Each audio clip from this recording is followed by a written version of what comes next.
आज चाहिँ हामी फोसिल्स फ्युलको बारेमा पढ्छौँ।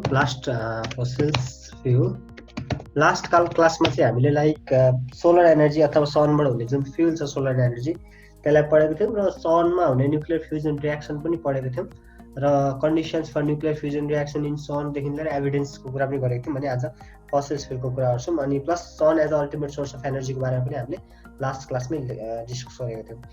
सो फोसिल्स फ्युल भनेको चाहिँ कस्तो भन्दाखेरि लाइक मिलियन्स अफ इयर्स अगाडि चाहिँ अर्थको स्ट्रक्चर यस्तो थिएन होइन। अहिले पनि भुइँचालो जान्छ नि भनेको टेक्टोनिक प्लेटदेखि लिएर अर्थको जुन ल्यान्ड मास छ त्यो मुभ भइरहेको हुन्छ क्या। सो मिलियन्स अफ इयर्स अगाडिदेखिका एनिमल्स प्लान्ट्सहरू जति पनि छ तिनीहरू डेड भएर चाहिँ त्यही गाडिँदै अर्थ क्रस्टमा गाडिँदै भित्र गएपछि due to intense pressure of the earth crust होइन त्यसको कारणले र इन्टेन्स टेम्परेचर कारणले त्यो एउटा क्रुड ओइल जस्तो एउटा फ्युलको रूपमा बन्छ क्या डिकम्पोज भएर। In absence of oxygen decompose हुँदाखेरि चाहिँ त्यसले कोइल अथवा पेट्रोलियम अथवा क्रुड ओइल जस्तो बन्छ। त्यसलाई पछि निकालेर हामी फोसिल्स फ्युलको रूपमा युज गर्न सक्छौँ। So these are call fossils fuel भनेको। ल अब त्यसलाई म अलिकति यहाँनिर लेख्दाखेरि plants and animals that had been buried from millions of years. Okay, plants and animals that had been buried from millions of years and decomposed. Okay, decomposed in absence of oxygen under high pressure and temperature is used as fossils fuel. fossils fuel भनेको चाहिँ त्यसरी हामी त्यसलाई use गर्छौँ। अब different छन् जस्तै कोल भयो होइन। त्यसपछि अब तिमीहरूले मेन याद गर्नुपर्ने कोल पेट्रोलियमहरू कहाँ पाइन्छ नेपालमा भन्ने कुराहरू चाहिँ अलिकति ध्यान दिनुपर्ने हुन्छ है। सो फर्स्टमा हामी लेट्स राइट कोल। ओके कोइल होइन। सो कोल भनौँ न, यो चाहिँ के हो अब कोल पनि माइनबाट निकालिन्छ होइन र इट इज के छ इट इज नन रिन्युएबल है। इट इज फसिल fuel extracted from deep mines and is form of non-renewable source of energy. So non-renewable source of energy को रूपमा चाहिँ हामीले यो कोल भन्ने फ्युललाई हामी युज गर्न सक्छौँ। अब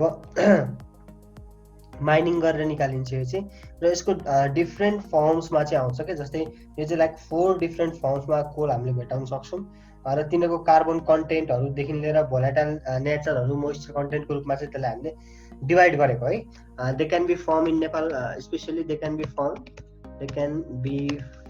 फाउन्ड इन 4 डिफ्रेन्ट फर्म्स।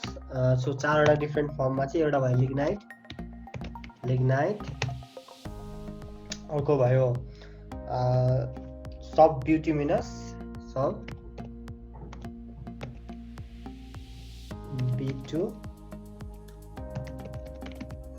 अर्को बिटुमिनस र अर्को चाहिँ के हो एन्थ्रासाइट। सो एन्थ्रासाइडलाई चाहिँ हार्ड कोल भनिन्छ भने यो बिटुमिनसलाई चाहिँ सफ्ट कोल भन्छ है। सो एन्थ्रासाइडलाई चाहिँ हार्ड कोल र बिटुमिनसलाई चाहिँ सफ्ट कोल भन्छ। अनि त्यो चाहिँ यो divided according to different content, कार्बनको कन्टेन्ट कति छ, भोलाटाइल नेचर कति छ, मोइस्चरेसन कति छ, त्यो आधारमा चाहिँ यसलाई हामीले डिभाइड गरेको। र नेपालमा चाहिँ लो क्वालिटी कोल्स अलिकति लो क्वान्टिटीमा अथवा लो क्वालिटी कोल माइन्स चाहिँ लिग्नाइट जुन छ त्यो चाहिँ दाङ डिस्ट्रिक्टमा छ र हाई क्वालिटी चाहिँ अहिलेसम्म हामीले नेपालमा चाहिँ भेटेको छैन है। So not be low quality coal mines are found in Dang district of Nepal. So so नेपालको दाङमा चाहिँ कोइला पाउने रहेछ। सो यो चाहिँ लो क्वालिटी हो। एन्थ्रासाइट अथवा हाई क्वालिटी चाहिँ पाएको छैन। सो कोल चाहिँ एक्सटेन्सिभली यो लाइक इन्डस्ट्रीहरूमा युज गरिन्छ होइन, अथवा चाहिँ नि मेटल इन्डस्ट्रीहरूमा युज गरिन्छ। पहिला चाहिँ ट्रेनको लागि कोइला चाहिन्छ नि, त्यो पनि हो। अलिकति त्यसको बारेमा लेखिदिउँ। कोल इज युज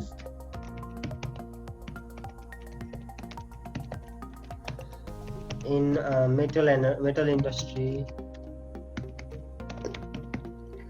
होइन, मेटल इन्डस्ट्रीमा भयो। अरू चाहिँ लाइक ब्रिक इन्डस्ट्री जस्तै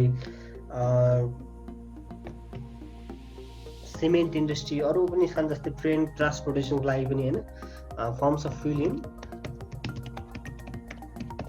इन ट्रेन एटसेट्रा भनौँ न। सो ट्रेन्समा र यस्तो यस्तो कुरामा चाहिँ हामीले कोइलालाई युज गर्छौँ फर फ्युल है। Let's go to petroleum.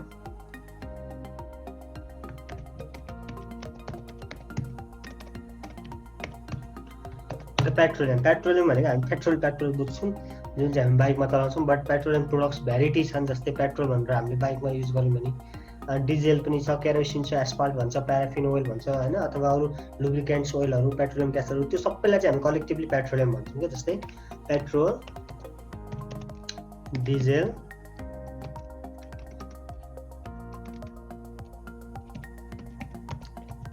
अर्को kerosene, asphalt, paraffin, lubricant oil, अनि पेट्रोलियम ग्यासहरू, एलपिजीहरू, यो सबैलाई collectively are call petroleum. Okay, petroleum चाहिँ यो कलेक्टिभली सबैलाई चाहिँ पेट्रोलियम हुन्छ। अब यहाँ के हुन्छ भन्दाखेरि जुन क्रुड ओइल निकालेको हुन्छ त्यसलाई चाहिँ डिफ्रेन्ट तरिकाले डिफ्रेन्ट फ्रेक्सनल डिस्टिलेसनहरू गरेर निकालिन्छ र त्यहाँबाट चाहिँ पेट्रोलियम एक्सट्र्याक्ट गरिन्छ। अथवा डिफ्रेन्ट प्रोडक्ट जस्तै एउटा टेम्परेचरमा जुन डिस्टिल भएको हुन्छ त्यसलाई चाहिँ ओके एउटा टेम्परेचरमा डिस्टिल भएको हुन्छ त्यसलाई चाहिँ एउटा खालको पेट्रोलियम प्रोडक्ट निस्किन्छ भने अर्को टेम्परेचरमा भएकोलाई चाहिँ अर्को खालको पेट्रोलियम प्रोडक्ट निस्किन्छ। सो यसको धेरै हार्मफुल इफेक्ट्स पनि छ, इन्भाइरोमेन्ट पोल्युसन गर्छदेखि लिएर आदि इत्यादि होइन। But also it is use के in spite of its harmful effects it is used because of the following reasons। धेरै हार्मफुल इफेक्ट जस्तै इन्भाइरोमेन्टल पोल्युसनदेखि लिएर मेन भनेको इन्भाइरोमेन्ट पोल्युसन हो होइन, non renewable source of energy हो। यो हार्मफुल इफेक्ट्स हुँदाहुँदै पनि यसलाई चाहिँ हामीले लाइक युज गर्छौँ। किन भन्दाखेरि 3-4वटा पोइन्ट छ। लाइक फर्स्ट भनेको it is easy to transport, it is okay, it is easy to transport। अर्को भनेको it is cheaper and easily available। so अहिलेको लागि चाहिँ easily available छ।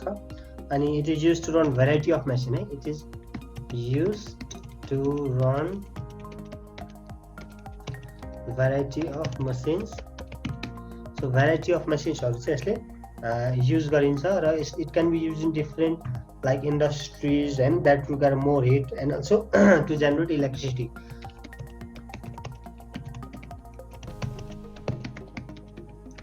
so इन्डस्ट्रिजहरुमा पनि हामीले यो जुन पेट्रोलियम प्रोडक्ट्सहरु युज गर्न सक्छौं। सो मेन त के रहेछ, easy to transport, cheaper and easily available र धेरै भर्सेटालिटी अथवा धेरै ठाउँमा युज गर्न सकिने भएको कारणले हामीले जुन पेट्रोलियम प्रोडक्ट्सहरु छ त्यो चाहिँ हामी युज गर्छौं। So that's why we are still using petroleum product in spite of all the harmful effects of the petroleum product। अर्को छ हाइड्रो इलेक्ट्रिसिटी अथवा हाइड्रो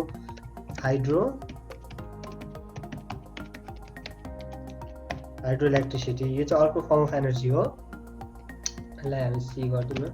सो फसिल छैन, यो चिज चाहिँ अर्कै फर्म अफ एनर्जी हो, यो चाहिँ रिन्युएबल फर्म अफ एनर्जी हो। जेनरली के हुन्छ भन्दाखेरि जुन ऊ हुन्छ नि लाइक फास्ट फ्लोइङ रिभरबाट चाहिँ एउटा मोटर जेनेरेटर युज गरेर मोटर अथवा त्यो कुराहरू युज गरेर त्यहाँबाट त्यो रिभरको जुन काइनेटिक एनर्जी हुन्छ त्यसले मोटरलाई घुमाएर अनि त्यसपछि हाइड्रो इलेक्ट्रिसिटी बनाइन्छ। Let me drag the clip art. Okay, यहाँ छ clip art, you can see. So पानी कलेक्ट गरेर अनि त्यहाँबाट त्यो पानीलाई फास्ट फ्लोइङ डाउन स्ट्रिममा रन गराएर अनि एउटा टर्बाइन जस्तो घुमाइन्छ जहाँबाट चाहिँ इलेक्ट्रिसिटी जेनेरेट हुन्छ जेनेरेटर टर्बाइनमा, अनि त्यो पानी फालिन्छ भने यहाँनिर एनर्जी लाइक स्टोर गरेर अनि त्यसपछि स्टोर रिजर्भबाट पोटेन्सियल एनर्जीलाई फास्ट फ्लोइङ काइनेटिक एनर्जीमा बनाएर अनि त्यहाँबाट इलेक्ट्रिसिटी जेनेरेट गर्ने हो। So it's renewable. पानी त परिरहन्छ, वाटर साइकल जबसम्म रन भइरहन्छ तबसम्म हाइड्रो इलेक्ट्रिसिटी प्रोड्युस गर्न सकिहालिन्छ होइन। सो यसको धेरै बेनिफिट छ, इन्स्पायर्ड लाइक फोसिल स्पिल भन्दा पनि यसको धेरै बेनिफिट चाहिँ यो कारणले पनि भएको। I think can see the figure clearly. So के गरिन्छ भन्दाखेरि fast flowing waters of river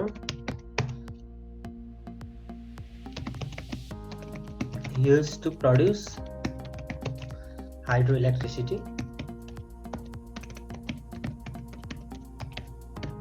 So hydroelectricity fast flowing रिभर्समा प्रोड्युस हुन्छ। जेनरली के हुन्छ भन्दाखेरि लाइक खोलालाई बाँध गरेर बाँध लाउने, ड्याम भनेको बाँध भयो, बाँधबाट तल कुदाएपछि चाहिँ यो पानी धेरै रिजर्भ भयो नि त। अब खोलाको मात्रै बाँध नलाई गर्नु भने खोलामा पानी बगुन्जेलसम्म हुन्छ, फेरि सुक्खा लागेपछि त्यो पानी के हुन्छ त सुकेर जान्छ। सो त्यसको लागि चाहिँ के गरिन्छ त लाइक ड्याममा कलेक्ट गरिन्छ एन्ड द्याट पानी धेरै आएको बेलामा ड्यामको ओभरफ्लो माथिबाट ओभरफ्लो हुन्छ।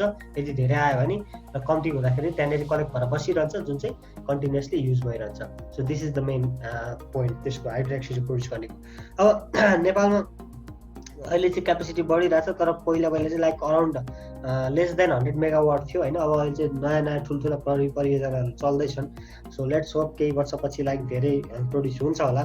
9,000, 10,000, 81,000 नेपालको चाहिँ क्यापेसिटी लाइक 81,000 स्टडीको अनुसार है, एउटा स्टडीको अनुसार 81,000 चाहिँ hydro electricity megawatt electricity produce गर्छ। तर अहिलेको रिसेन्ट स्टडी त्योभन्दा बढी गर्न सक्ने भन्ने कुराहरू निक्लिरहेछ। साँच्चै भन्नुपर्दा हाइड्रो इलेक्ट्रिसिटी हामी धेरै तरिकाले निकाल्न सक्छौँ। यो ठुलो परियोजनामा सानो सानो घट्टे कुलोहरू हुन्छ नि त्यस्तोबाट पनि निकाल्न सकिन्छ कि। एउटा आई स भिडियो जहाँ चाहिँ लाइक एउटा सानो टर्बाइन जस्तो राखेको हुन्छ, वाटरप्रुफ टर्बाइन, अनि त्यो चाहिँ लाइक खोला हाम्रो गाउँघरतिर हुन्छ नि त्यो ऊ लाएको के भन्छ त्यसलाई, पानी खोलाबाट ल्याएर खेतमा लगाएको हो, त्यस्तोमा लगाइदिँदाखेरि पनि त्यहाँबाट पनि इलेक्ट्रिसिटी जेनेरेट हुन्छ कि। सो एकदम यसको चाहिँ धेरै फाइदाहरू छ अथवा इजी पनि छ होइन, तर क्यापेसिटी पनि नेपालमा चाहिँ धेरै छ। के एडभान्टेजेस लेखौँ यसको बारेमा। So let's write.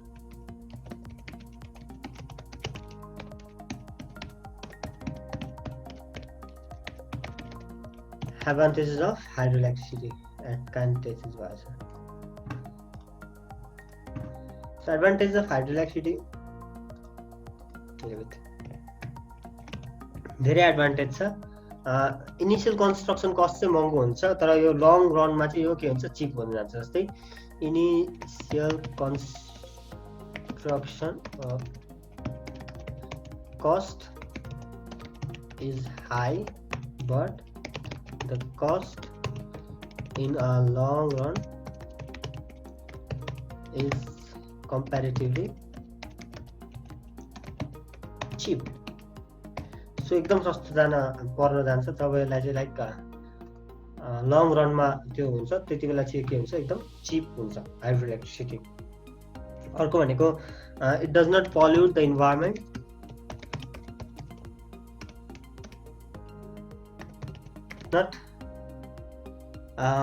It does not pollute the environment. अब रेडिएसनदेखि लिएर आदि इत्यादि केही पनि यसबाट निस्किँदैन। सो इट्स रियली बेनिफिसियल होइन। र अर्को भनेको it can be use in wide variety. It is multipurpose भनौँ न, it has multipurpose appliances.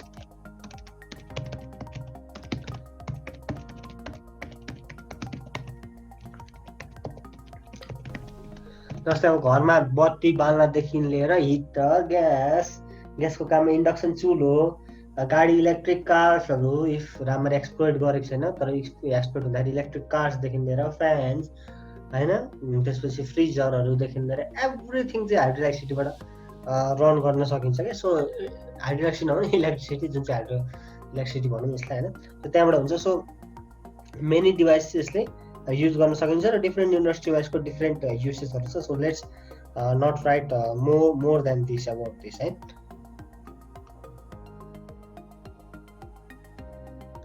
So this is for today, like for this lecture about fossil fuel. We learned something about like fossil fuel, and after that we learned some more about the fossil fuels like petroleum, coal, and then we learned about hydroelectricity and नेपालको capacity कस्तो छ, फसिल fuel नेपालमा कहाँ कहाँ पाइन्छ, त्यस्तो त्यस्तो कुराहरू हेरेर we have learned. So in energy, till now we have learned this much of hydroelectricity or advantages of hydroelectricity. So after this we'll go for alternate source of energy. र हाइड्रोइलेक्ट्रिसिटीलाई पनि alternate source of energy को रूपमा use गर्न सकिन्छ. In alternate source of energy we'll talk about biomass, nuclear energy, देखि लिएर nuclear fission fusion हैन, tidal, wind, geothermal, अरु जति पनि alternative sources छ त्यसको बारेमा we'll discuss in alternate source of energy. And then energy crisis, present status हरुको बारेमा अलिअलि कुरा गर्छौं. And after that this chapter will be completed. So let's end the today's lecture over here.